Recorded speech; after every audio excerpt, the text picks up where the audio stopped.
Did you know that there are two past tense in Spanish? Yes, this is a headache for those who are learning the language. Because in English you only have one, I did something. And in Spanish we have one that is called the same, the simple past. And the other one is the imperfect. You're gonna find this one as indefinido or pretérito. It doesn't matter, it's the same. It's when you say that you did something in the past and you know exactly when. You're providing the information about like yesterday I ate, ayer comí. But let's review the conjugation quickly. For AR verbs like hablar, if you want to say I spoke, you remove the ending AR and you put the E with the accent mark. So you're gonna be saying hablé. Then for you is hablaste. He spoke, habló. Then hablamos, we spoke, and they spoke would be hablaron. Then we have for ER and IR verbs like comer, to eat, comí, comiste, comió, comimos, and comieron. And when it comes to the imperfect tense, we're gonna have for AR verb like estudiar, so we have estudiaba, estudiabas, estudiaba,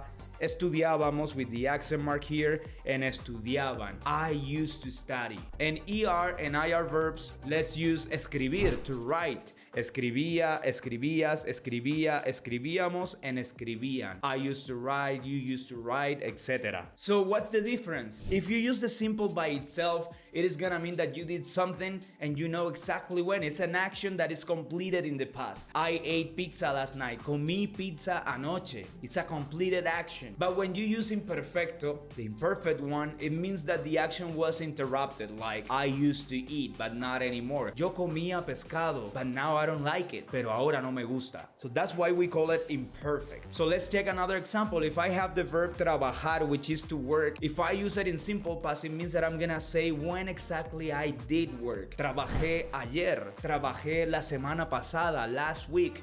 Hace 5 años trabajé en that company, en esa compañía. It already happened, it is completed. You're providing the entire information. But if you say trabajaba without any context, you're telling the other one that you used to work there and they're gonna expect more information like I used to work there and then they fired me. Yo trabajaba en esa compañía, pero me despidieron. A cool trick that you can apply is, if I use a time marker, probably I'm gonna need the simple past. Ayer trabajé. Yesterday I worked. If I use a time marker with imperfect, ayer trabajaba, it's mostly like saying yesterday when I was working. So they are gonna expect more information. Yesterday when I was working, I saw something happened. So you're gonna go back to the simple. Ayer trabajaba y algo pasó. Yesterday when I was working, something happened. That something happened, again, is gonna be the simple one. Let me know if you wanna know more about simple and imperfect tense, and I'll create another short for you. Remember that I'm Nelfer Belilla and this is 2 Minute Spanish.